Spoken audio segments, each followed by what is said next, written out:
రేపు రాబోయే రోజుల్లో. దీనివల్ల రాబోయే 4-5 సంవత్సరాలు ఆ డబ్బులు కట్టేస్తే ఆ తర్వాత శాశ్వతంగా కరెంటు ఛార్జీలు కట్టే పరిస్థితి ఉండదు. మన నియోజకవర్గంలో ఏసీలు అవసరం లేదు, కానీ అవసరమైతే ఏసీ కూడా పెట్టుకోవచ్చు మీరు. ఇప్పుడే విమానాలంటే వర్షం కూడా బాగా పడతాం, చల్లగా ఉంటుంది.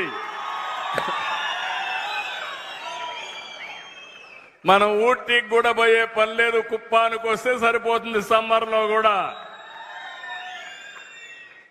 అందుకనే మీరు ఒక్కసారి చూస్తే ఈ రూఫ్ టాప్ కరెంటే కాకుండా రైతులు మీరు మీ పంప్ సెట్ కరెంటు పెట్టుకుంటామంటే ఉచితంగా నేనే డబ్బులు ఇస్తా, ఉచితంగా సోలార్ కరెంటు పెట్టే బాధ్యత మాది. అంతేకాదు కరెంటు వస్తే వాడుకోండి, మిగిలిన కరెంటు డిపార్ట్మెంట్కి ఇవ్వండి, మళ్ళా మీకు అవసరం మళ్ళా ఇస్తాం. మీకు కరెంటు మిగిలితే ఆ కరెంటు మీ ఇంటికి వాడుకోండి, లేకపోతే మీ వాహనాలుంటే సైకిల్ కానీ స్కూటర్ కానీ అన్ని కూడా ఆటోలు కానీ కార్లు కానీ ఈవీ పెట్టుకుందాం, ఎలక్ట్రికల్ వెహికల్స్ పెట్టుకుందాం. ఇంకా మీకు కరెంటు పెట్రోల్ డీజిల్ పంపుకు పోయే పని లేదు, ఇంట్లోనే ఛార్జ్ చేసుకోవచ్చు. ఎక్కడికి కావాలంటే అక్కడికి జల్సగా తిరిగే పరిస్థితి వస్తుందని చెప్పి కూడా నేను మీకు తెలియజేస్తున్నా.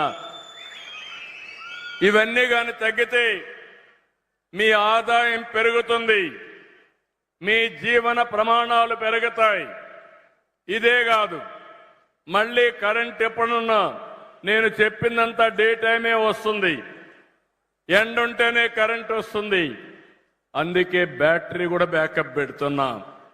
ఆ బ్యాటరీ పెడితే ఇక్కడ అవసరమైన కరెంటు కూడా ఛార్జ్ చేసుకుని మళ్ళీ ఎప్పుడైతే సోలార్ లేదో అప్పుడు మళ్ళా కరెంటు తీసుకునే పరిస్థితి వస్తుంది. ఈ విధంగా కుప్పం నియోజకవర్గంలో థర్మల్ కరెంటు వాడకుండా పూర్తిగా గ్రీన్ ఎనర్జీతో సోలార్ కరెంటే వాడే విధానానికి శ్రీకారం చుడుతున్నాం. 100% చేస్తాం. మీరు సిద్ధమా నేను అడుగుతున్నా, పెట్టుకుంటారా లేదని అడుగుతున్నా, అర్థమైందా అని అడుగుతున్నా మిమ్మల్ని. మా నాయకులు కొంతమంది సరిగా చెప్పరు, మీకు చెప్పితే అన్ని కూడా అయిపోతాయి కుండే నాయకులు చెప్తే. అప్పుడప్పుడు మా నాయకులు కూడా సరిగా చెప్పరు కాబట్టి నేనే పదే కూడా చెప్తున్నా, వాళ్ళకు కూడా చెప్తా. చివరి వ్యక్తి వరకు ఇంటి పైన కరెంటు సోలార్ ప్యానెల్స్ పెట్టుకునే వరకు నేను మీ వెంటాడుతా, మిమ్మల్ని ముందుకు తీసుకుపోతా. శాశ్వతంగా కరెంటు ఛార్జీలు కట్టే పని లేకుండా మిమ్మల్ని పూర్తిగా ఆదుకుంటా. మన నియోజకవర్గంలో రేపు ఆటోలన్నీ కూడా ఇవినే ఉంటాయి, ఎలక్ట్రికల్ వెహికల్స్ ఉంటాయి. మన నియోజకవర్గంలో బస్సులు కూడా ఎలక్ట్రికల్ బస్సులే ఉంటాయి. కుప్పం నియోజకవర్గం అన్ని బస్సులు ఏసీలుగా పెట్టేస్తాం, డస్ట్ కూడా రాకుండా ఉంటుంది.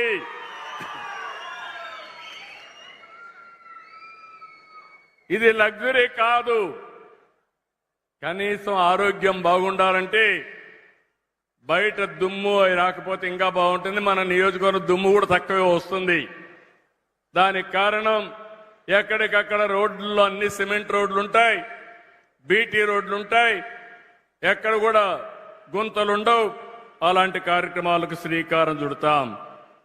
ఇంకో పక్క ఇప్పుడే మీరు చూశారు 130 ఆటోలు వచ్చాయి. 130 ఆటోల్ని ట్రైన్ చేస్తున్నారు. ప్రతి ఒక్క పంచాయతీలో ఎక్కడ కూడా ఇంటింటి దగ్గర నుంచి చెత్త కలెక్ట్ చేసి పొడి చెత్త తడి చెత్త వేరువేరు చేసి తడి చెత్త నుంచి బయోఫ్యూయల్ తీస్తారు. అదే మరి పొడి చెత్త రీసైక్లింగ్ పంపిస్తారు. మీరు ప్లాస్టిక్ వాడతారు, పేపర్ వాడతారు, గ్లాస్ వాడతారు, అవన్నీ లేకుంటే ఓసారి వేస్ట్ ఇది ఉంటుంది, స్టీల్ కానీ ఐరన్ కానీ ఇలాంటివన్నీ వస్తూ ఉంటాయి. అవన్నీ కూడా రీసైక్లింగ్ పంపిస్తాం. అదే సర్క్యులర్ ఎకానమీ. ఏదో తడి చెత్త నుంచి బయోఫ్యూయల్ తీస్తారు, కరెంటు ఉత్పత్తి చేస్తారు. లేకపోతే కాంపోస్ట్ ఎరువులు కూడా తయారు చేసుకుంటాం. దీనిపైన మీ అందరికి నేను హామీ ఇచ్చేది, ఒక నెల లోపల మీ ఇంటికి నేరుగా వచ్చి చెత్త కలెక్ట్ చేసి ఆ చెత్త తీసుకొచ్చి బయోఫ్యూయల్ తీసుకొచ్చేసి దాన్ని మళ్ళీ ఫ్యాక్టరీలు పంపిస్తారు. దీనివల్ల కాడాకు కూడా ఆదాయం వస్తుంది. ఇప్పుడే చెప్పాడు మా కాడా స్పెషల్ ఆఫీసర్, 35 లక్షల రూపాయలు మాకు ఆదాయం వస్తుంది, ఈ ఆదాయంతో పనిచేసుకుంటామని చెప్పాడు. 130 ఆటోలు మ్యానుఫ్యాక్చరర్ డొనేషన్ ఇచ్చారు. ఇది ఒక్క పైసా లేకుండా మన నియోజకవర్గానికి ఉండే మంచి పేరు వల్ల ఇక్కడ నేనున్నాను, అధికార యంత్రాంగం కూడా బాగా పనిచేసి దీన్ని సాధించారు. వారిని కూడా మనస్ఫూర్తిగా అభినందిస్తున్నా.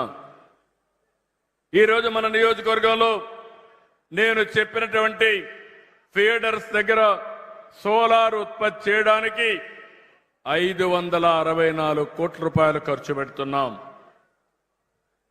ఛార్జింగ్ కూడా, బ్యాటరీ ఛార్జింగ్ కూడా ఇందులో ఉంది. ఇంకో పక్క మీరు ఒకసారి చూస్తే 428 అంగన్వాడీ కేంద్రాల్లో 21,091 మంది పిల్లలున్నారు. వీరందరికీ బ్రెయిన్ డెవలప్మెంట్ ప్రోగ్రాం చేపట్టాం. పైలట్ గా 25 కేంద్రాల్లో ఫైనలైజ్ చేశాం. ఒక్కొక్కసారి చిన్న పిల్లలప్పుడు బ్రెయిన్ డెవలప్మెంట్ కాకుండా పోవడం, స్టంటెడ్ గ్రోత్ అంటే ఎత్తు పెరగకుండా పోవడం, అక్కడి నుంచి సరిగా మనిషి ఎదగకుండా, పిల్లలు ఎదగకుండా పోవడం అన్ని జరుగుతున్నాయి. ఇవి చిన్నప్పుడే పసిగడితే సులభంగా కరెక్ట్ చేసే అవకాశం ఉంటుంది. కాబట్టి దీనికి కూడా శ్రీకారం చుట్టామని చెప్పి కూడా నేను మీకు తెలియజేస్తున్నాను.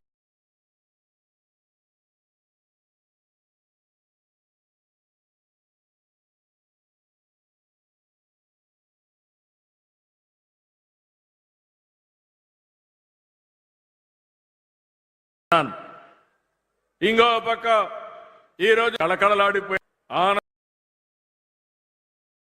పని మంచిదా కాదా అని అడుగుతున్నా. ఈరోజు మన కుప్పం రైల్వే స్టేషన్ ఆధునీకరణ చేస్తున్నాం, ఇంకా చేస్తాం. అటు మెడ్రాస్ నుంచి బెంగళూరుకు పోయి ట్రైన్స్ ఏమున్నా మన కుప్పంలో ఆగగలిగితే ఈజీగా అటు మెడ్రాస్ పోవచ్చు, ఇటు బెంగళూరుకి పోవచ్చు. ఇప్పుడు బెంగళూరు నుంచి ఎక్స్ప్రెస్ వే వచ్చింది. ఆ రోడ్లోనే నేను వచ్చాను. ఆ రోడ్ని కేజీఎఫ్ దగ్గర ఒక చిన్న బైపాస్ తీసుకుని పొగిడిపల్లి ఏదైతే ఉందో గుడిపల్లి దగ్గరికి తీసుకురాగలిగితే అక్కడ బ్రహ్మాండమైన ఇండస్ట్రీస్ వచ్చే అవకాశం వస్తుంది. అదే సమయంలో వీకోట నుంచి అంటే మొత్తం పలమనేరు నుంచి కృష్ణగిరి రోడ్డు 2 లేన్ ఉంది. దీని 4 వరుసలుగా 4 లేన్ రోడ్డు వస్తుంది. ఇంకో పక్క కుప్పం నుంచి హోసూరికి ప్యారలల్ రోడ్ ఇంకొక రోడ్డు వస్తుంది. ఈ 3 రోడ్లు గాని కనెక్ట్ చేసుకుంటే అటు కృష్ణగిరి, కేజీఎఫ్, బెంగళూరు, అటు చెన్నై, ఇటు చిత్తూరు అన్ని పట్టణాలకు కేంద్రంగా కుప్పం తయారవుతుందని మరొకసారి మీకు విజ్ఞప్తి చేస్తున్నా. ఇవి చేస్తూనే కుప్పానికి ఈరోజు టౌన్ కూడా బాగా డెవలప్ చేయడానికి మొత్తం కుప్పానికి కూడా ఒక బ్రహ్మాండమైన ప్లాన్ తయారు చేశాం. కుప్పం యొక్క రూపురేఖలే మార్చబోతున్నాం. అది తొందరలో ప్రారంభమవుతాయి. అది కూడా మీరు ఒకసారి చూస్తే ఒక బ్రహ్మాండమైన నగరంగా, మంచి టౌన్ గా, ఇన్క్లూడింగ్ బైపాసే కాకుండా రోడ్లు వెడల్పు చేయడం, డ్రైనేజ్ తీసుకురావడం, ఇంకో పక్క సుందరీకరణ చేయడం, అక్కడ గార్డెన్స్ పెట్టడం,